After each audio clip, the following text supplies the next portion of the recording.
Good morning to my colleagues and resource persons present today. Welcome to the second hearing of the Joint Committee comprising the Committees on Public Order and Safety, Information and Communications Technology, and Public Information. This inquiry into the rampant posting of false and malicious content in social media platforms is being conducted pursuant to House Resolution number 286, principally authored by Senior Deputy Speaker Aurelio D. Gonzalez Jr. In the face of the petition for certiorari filed by certain bloggers who were invited to the first hearing, I wish to stress the objectives of the inquiry as stated in the aforementioned resolution. The inquiry aims to ensure that all proposed legislative measures align with the constitutional guarantees of freedom of speech and of expression and prevent any undue censorship. It further seeks to identify gaps in legislation and review existing laws, particularly Republic Act number 10175 or the Cybercrime Prevention Act of 2012. Enhance the transparency and accountability mechanisms of social media platforms, recommend measures to address cybercrimes, protect digital safety and public trust by proposing public awareness campaigns, and engage key stakeholders such as representatives from social media organizations, cybersecurity experts, civil society groups, and constitutionalists to ensure a balanced approach to combating harmful content. For today's meeting, the committee shall hear a presentation from the social media platform Google, the proposal to establish a framework for content creators, and the legal position of the Department of Justice on the doctrine of the duality of crime. The Joint Committee shall also endeavor to further discuss the concept of cyber libel as a continuing crime. And before we start the discussion, I wish to thank everyone for taking time out from their busy schedules to be with us today. Maraming salamat po. Now, may I ask if any of my colleagues would have their remarks before we start with the interpellation proper? Mr. Chairman, if I may be recognized. Yes, the Honorable Barbers is recognized. Mr. Chairman, I just would like to reiterate that the objectives or the objective of the hearing that the Tri-Committee is conducting is not to suppress the freedom of expression or the freedom of speech. In fact, we are all aware that this is provided for in our Constitution.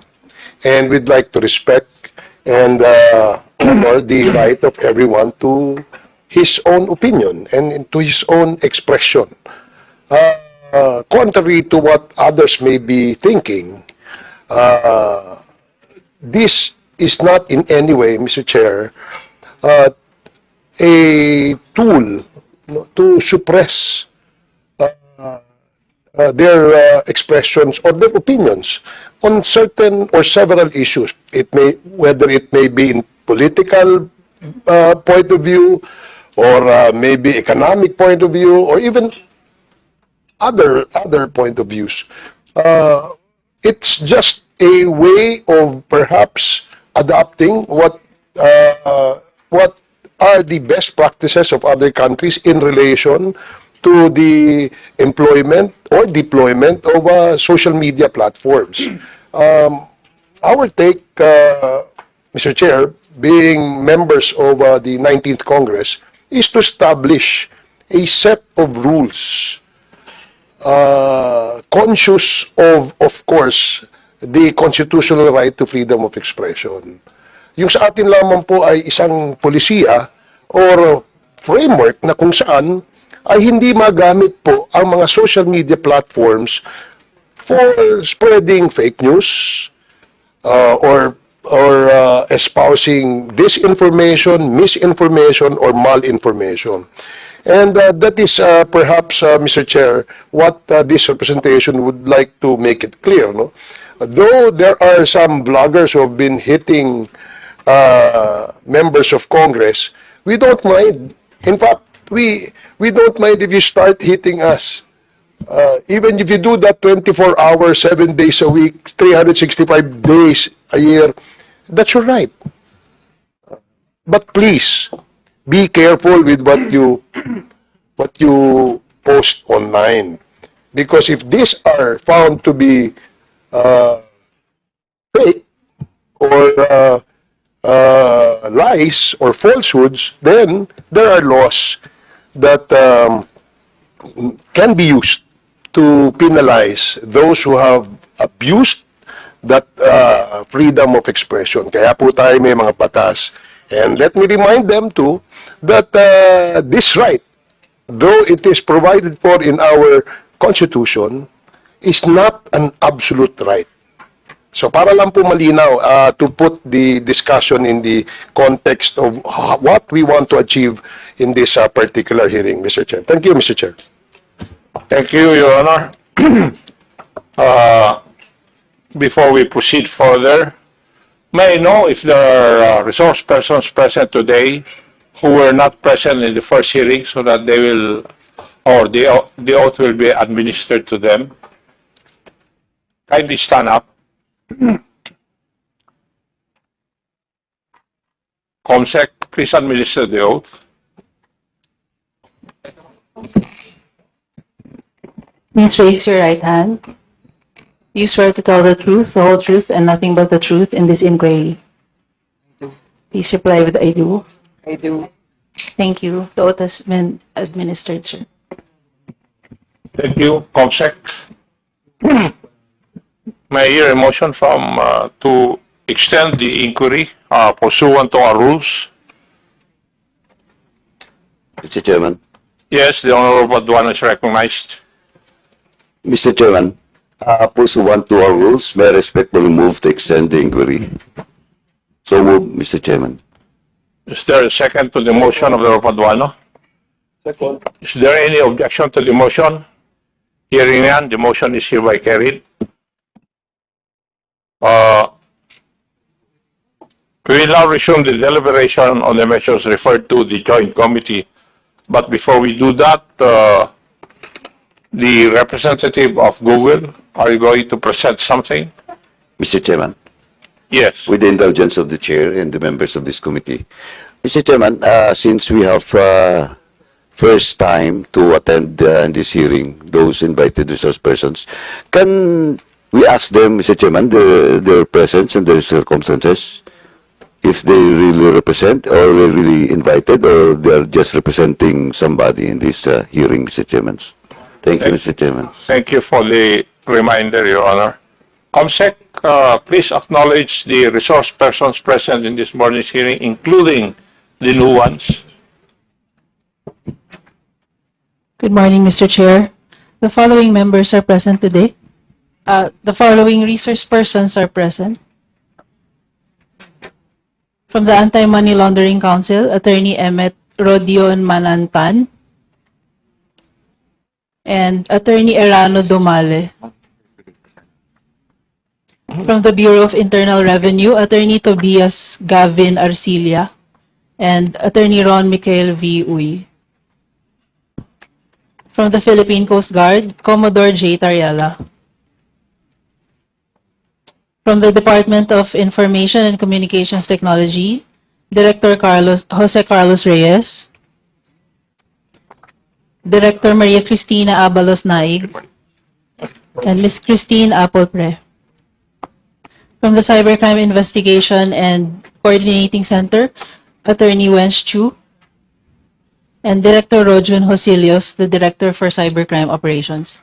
From the Department of Justice, Office of Cybercrime, Attorney Rodanji Parocha, together with State Counsel Christian Bautista and State Counsel Gerald Vincent Sosa. From the National Bureau of Investigation, Cybercrime Division, Attorney Van Homer Angluben. From the National Telecommunications Commission, Attorney Kathleen Egipto. From the Philippine National Police, the Director of the Anti-Cybercrime Group, Police Brigadier General Bernard Yang. And from the Legal Service, Police Lieutenant Colonel Anacleto Daliva. Also from the PNP, Colonel Columbo Alan Aberia and Colonel Nova de Castro Aglipay. From the Kapisanan ng mga Broadcaster ng Pilipinas, Attorney Rudolph Hularbal, Legal Counsel. From Press 1 PH, Mr. Felipe Salvosa and Mr. Nico Bedina. From Google Philippines, Attorney Yves Gonzalez, Head of the Government Affairs and Public Policy. Your Honor, several social media personalities were invited. Present today are Ms. Maria Lourdes Tiquia, Mr. Ross Flores del Rosario, and Mr. Elijah San Fernando. And also Attorney Claire Castro. From the Philippine Daily Inquirer, Ms. Juliet Haveliana. From the Social Weather Survey, Ms. Linda Guerrero. From Scam Watch Philippines, Mr. Josel de Guzman. And finally, former colleague, Congressman Sylvester Bellio. That's all for now, Mr. Chair. Thank you. Thank you, Comsec. The members of the three committees present this morning are the following. Chairman Joboy Aquino, yours truly, the Honorable Raul Daniel Manuel, the Honorable Rodante Marcoleta, the Honorable Joseph Stephen Caras Paduano, the Honorable Zia Raman Adiong, the Honorable Robert Ace Barbers, and the Honorable Ramon Rodrigo L. Gutierrez. Welcome po kayo sa hearing. Now, the representative of Google Philippines, are you present? Do you have a presentation to make? Mr. Chair, we do.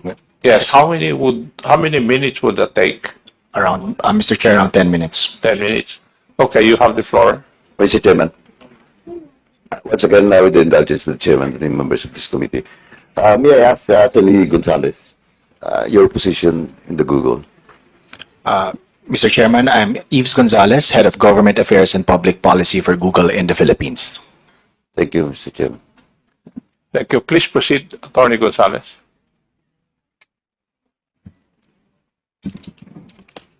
Mr. Chairman, good morning. So once again, I'm Yves Gonzalez, Head of Government Affairs and Public Policy for Google in the Philippines. It's an honor to be able to share with you today how YouTube combats the spread of misinformation on the platform using our 4 R's responsibility framework. This is something that we consider core to our responsibility work.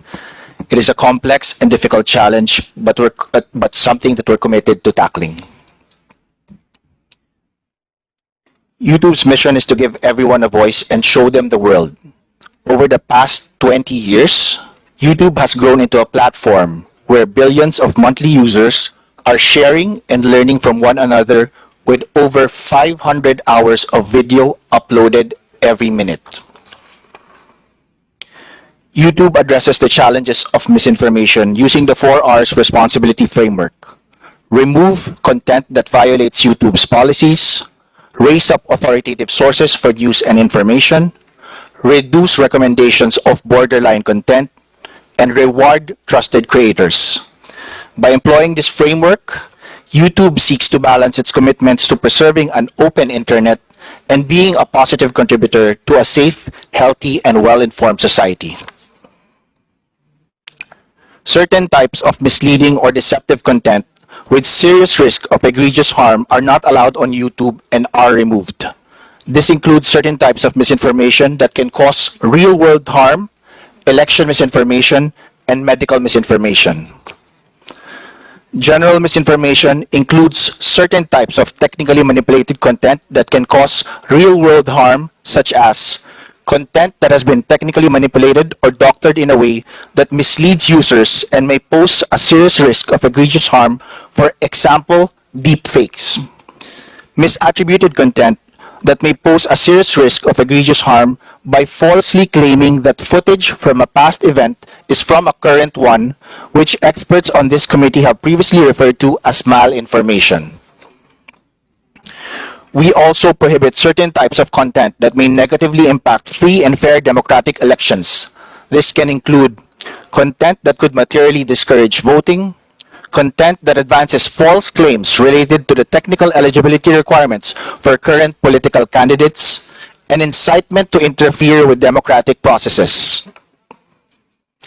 YouTube also doesn't allow content that poses a serious risk of harm by spreading medical misinformation that contradicts local health authorities or the World Health Organization's guidance. Enforcing policies is a nuanced decision-making process. It is important to underscore that YouTube protects videos that have a clear educational, documentary, scientific, and artistic purpose, together called EDSA exceptions. To help determine whether a video might qualify for an EDSA exception, we look at multiple factors, including the video title, descriptions, and the context provided in the video's audio or imagery. But this is not a free pass to spread harmful misinformation or promote hateful rhetoric. Everyone is subject to our community guidelines, from private citizens to the most visible public figures.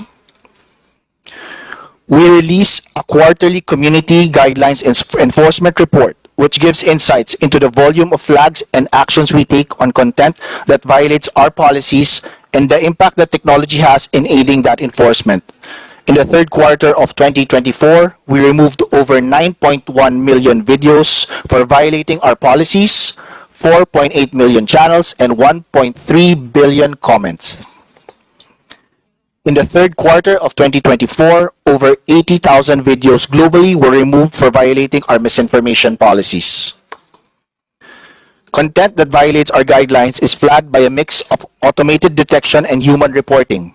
Around 97% were automatically flagged by AI systems, 2% were flagged by users, and 1% flagged by organizations and government agencies. In addition to removing content that violates our policies, we also track the percentage of views on YouTube that are generated by this content. We refer to this metric as the violative view rate, or VVR. VVR is our North Star for measuring our progress on removing content that violates community guidelines as quickly as possible. In the third quarter of 2024, the VVR was 0.11% until 0.12%, meaning that for every 10,000 views of content on YouTube, only 11 to 12 of those views are of violative content. YouTube also elevates authoritative sources for news and information and provides context for viewers. YouTube raises authoritative voices for newsworthy events in search results and watch panels. Another example is the breaking news shelf. When a major breaking news event happens, the breaking news shelf appears directly on the homepage, featuring relevant videos from authoritative news sources. Similarly, if a viewer searches for a particular news topic on YouTube, they will see a top news shelf near the top of the results, featuring relevant videos from authoritative sources. The same goes for health-related searches. When you search for a specific topic, such as diabetes, for example, our health content shelf will highlight videos that come from authoritative sources. YouTube also equips our users with additional context to help them make their own decisions about the content that they consume. To do this, YouTube highlights text-based information about certain events, topics, and publishers from third-party sources using information panels across YouTube. This can be related to evergreen topics prone to misinformation, or to provide information about the publishers themselves, for example, whether they are funded in whole or in part by a government. Across all of these topics, we aim to surface content that would be helpful to individual users. YouTube now also requires creators to disclose to viewers when realistic content a viewer could easily mistake for a real person, place, scene, or event is made with altered or synthetic media, including generative AI. Labels that reflect this disclosure will then appear. For most videos, a label will appear in the expanded description. But for videos that touch on more sensitive topics like health, news, elections, or finance, YouTube will also show a more prominent label on the video itself. In some cases, YouTube may also add a label even when a creator hasn't disclosed it, especially if the use of altered or synthetic content has the potential to confuse or mislead viewers. Just as we work to raise authoritative content where accuracy and authoritativeness are key, we also strive to reduce the spread of content that, while not violating our policies, can still misinform users in harmful ways. This might include conspiracy theory videos or content that brushes the line of what is acceptable. While this content can remain on YouTube, we don't recommend it to users or surface it prominently in search results. Finally, for 15 years, YouTube has had a revenue sharing model, the YouTube Partner Program or YPP. YouTube views monetization on its platform as a privilege. Creators must be accepted into YPP to be eligible to monetize their content. A key eligibility requirement for YPP is to follow YouTube's monetization policies, which include our community guidelines, terms of service, and advertiser-friendly guidelines. These policies apply to creators' channels as a whole and not just to individual videos. Over the past few years, YouTube has taken steps to strengthen the requirement for monetization so that spammers, impersonators, and other bad actors can't hurt the system or take advantage of creators meeting the eligibility requirements. Because of this unique model, YouTube has a natural, long-term incentive to live up to its responsibility. Advertisers, viewers, creators, and media partners do not want to be associated with harmful content. YouTube works hard every day to make the right calls on balancing openness and responsibility, and its advertisers, users, and creators hold YouTube accountable. For more information, we are sharing these 3 links for the benefit of the committee. With that, thank you again, Mr. Chairman, for this opportunity to share our inputs with this committee today. Thank you. Thank you, Attorney Yves Gonzalez. Would there be any questions from the members of the committee? Mr. Chairman, just a clarification. Yes, Barbers reference. Yes, Attorney Gonzalez, would you be able to tell this committee kung how many of our vloggers or the ones that use the YouTube social media platform are able to monetize? Would you be able to tell us that? And if you can, what is the ballpark figure of the amount of the revenues that these vloggers make? Mr. Chairman, I think tens of thousands of Filipino creators are in the YouTube partnership program. And all of them are monetizing? Once you are in the YouTube partnership program, then that means that you are monetizing your content. And would you be able to tell us, give us a ballpark figure as to how much revenues do these vloggers make? I think the Google, as a public company, is able to disclose its revenues, but I would not have the ability to give you the specific details for the Philippines. I understand, yeah. But the reason why I asked that, Mr. Chair, is because we'd like to find out what motivates the vloggers, the so-called vloggers. I'm not generalizing, but what I'm saying is that there are very few of them who actually are motivated by the monetization by these social media platforms.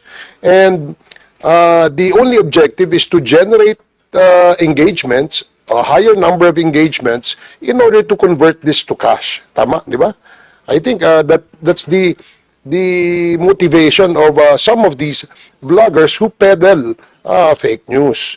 And you know naman how it is. When a fake news is being posted online, people has different reactions. One would probably, if one sees it, probably would say, totoo ba ito?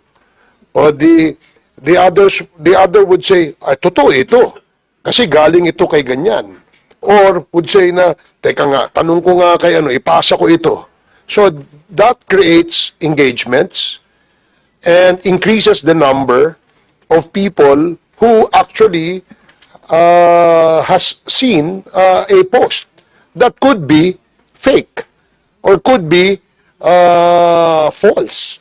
So, anong mechanism meron si YouTube to be able to limit, if not eliminate, these kinds of peddling of falsehoods? Mr. Chair, I'd just like to share some relevant provisions of the advertiser-friendly guidelines which all YouTube creators need to comply with. So some of the things prohibited are inappropriate language, shocking content, hateful and derogatory content, as well as incendiary and demeaning content. Does YouTube recognize vulgar languages or let's say yung pagmumura? Does YouTube consider this as obscene, vulgar, therefore gives them the right to take it down? In certain cases, that might fall under incendiary and demeaning. So let me just read what is stated. Content that is gratuitously incendiary, inflammatory, or demeaning may not be suitable for advertising. Okay, so kasi the reason why I asked that, parang it seems that napapabayaan natin yung mga nagmumura eh. Di ba? Kung yung taong na nagmumura, na gumagamit, nagpo-post ng kanilang mga content online ay nagmumura, eh karakter na ho nila yun. Maaaring pinalaki sila ng mga magulang nila na pinayagan silang magmura. Pero the question is there a mechanism? Yung YouTube ba, pagka nakita niyang nagmumura, yan, kahit man lang sana yung toot, di ba, yung mayroong, ano tawag doon? Yung, imbis na nagpatuloy yung nagmumura, parang yayo, parang ini-stop yung word na yun or something. Meron ba kayong ganong mechanism? So as mentioned, if the content of the creator is already violative of our advertiser-friendly guidelines, YouTube might enforce some monetization policies. Yeah, but do they recognize yung vulgar languages na Tagalog, which gives them a ground to take it down? Do they recognize that? YouTube does have language experts in Filipino and other local dialects. So these are not AI generated, kumbaga hindi nila tinatranslate. Walang mechanism na we use a ganun. combination of both machine learning and AI assisted technologies, but at the same time we also do have human reviewers who are fluent in the local dialects. So human reviewers. So it's still dependent pa rin siya sa mga human reviewers. Combination, Your Honor. Okay, kasi alam mo, I'm sure you will agree with me na maraming mga vloggers na para lang maka-generate ng mapansin, ika nga, no? Nagmumura, no? In fact, bastos di ba? Hindi naman natin sila masisisi o hindi natin masisisi kung paano sila pinalaki ng kanilang mga magulang dahil siguro, pinalaki silang bastos di ba? Yun nga ang sinabi sa akin ni Congressman Marcoleta na hindi dapat ganun. Dahil alam mo, tinuturuan natin yung ating mga anak na maging magalang, di ba? Na maging respectful. Hindi yung bulgar na bastos. Di ba, aling batikusin ka, huwag ka lang magmumura. Kasi subukan mong sabihin sa akin harapan yung ganun. Anong pakiramdam mo? Di ba? Pero kung online, kung magmura, kala mo ang tapang. Di ba? Kaya nga sabi ni Congressman Marcoleta sa akin, hindi dapat pinapayagan yung mga ganun. Because we have laws. Lalo na kung defamatory. Tapos may kasama pang mura. Bakit hindi kayo magmura harapan, di ba? Pumunta kayo rito, hanapin nyo kami, magmura kayo, something like that. Tingnan natin ano mangyayari. Away itong mangyayari. Kung magharap-harapan kahit nagmumurahan kayo, di ba? Alam mo naman, hindi naman normal yung ganun. Ngayon, because of the advent of social media, people like perhaps maybe expressing their dissent or maybe dislike to a person, to an institution, to an organization by using vulgar language. Di ba? Eh siguro pagka ganun yung tao na mura ng mura, hindi mo naman natin masabing walang pinag-aralan yun. Wala lang pinagkatandaan malamang, no? At hindi dinidisiplina ng magulang niya. Kawawa ang magulang nun. Nakakahiya. Di ba? Nakakahiya na yung anak mo bastos, ganyan. Eh kung magsalita pa ng mga kabastusan, eh parang walang anak na mga babae. And that is the reason why I asked that if ever there are mechanisms in that social platform that can control that. If not, that's fine. That's okay. Yeah. Mr. Chair, so let me reiterate, all content monetizing with ads must follow our advertiser-friendly content guidelines. And one of the advertiser-friendly guidelines is inappropriate language. Content that contains profanity or vulgarity at the start or throughout the majority of the video may not be suitable for advertising. And some of the enforcement mechanisms that can happen to a creator that violates these policies are: number one, withhold, adjust, chargeback, or offset earnings or payment. Number two, limit ad revenue from the video. Number three, suspend participation in the YouTube partnership program. And finally, suspend or even terminate the YouTube channel. Okay. Last question, Mr. Chair. I hope you don't mind. My colleagues would not mind. I just wanted to ask, why do you monetize? Why? What is the logic behind monetization? Because if you monetize, this probably is the main motivator or the main motivation of these people who are engaged in these kinds of ads in the YouTube. Bakit kayo nagmo-monetize? Mr. Chair, monetization through advertising is what pays for the service. So the ability for YouTube to be able to provide a free service to billions of people all around the world is supported by advertising. So basically, it's advertising. That's correct, Mr. Chair. So commercial. Tama? So talagang generation of revenues. Di ba? So that's all, Mr. Chair. Thank you. Thank you, Your Honor. Thank you, Attorney. Any other member who would like to ask questions from Attorney Gonzalez? Mr. Chair, not a question, but a clarification. Clarification? Mr. Chair, just to clarify for the committee, wala po yung TikTok and ano po yung sabi natin? Si Facebook. Mr. Chair, just to clarify, wala pong Facebook and TikTok attending po today, no? Sir?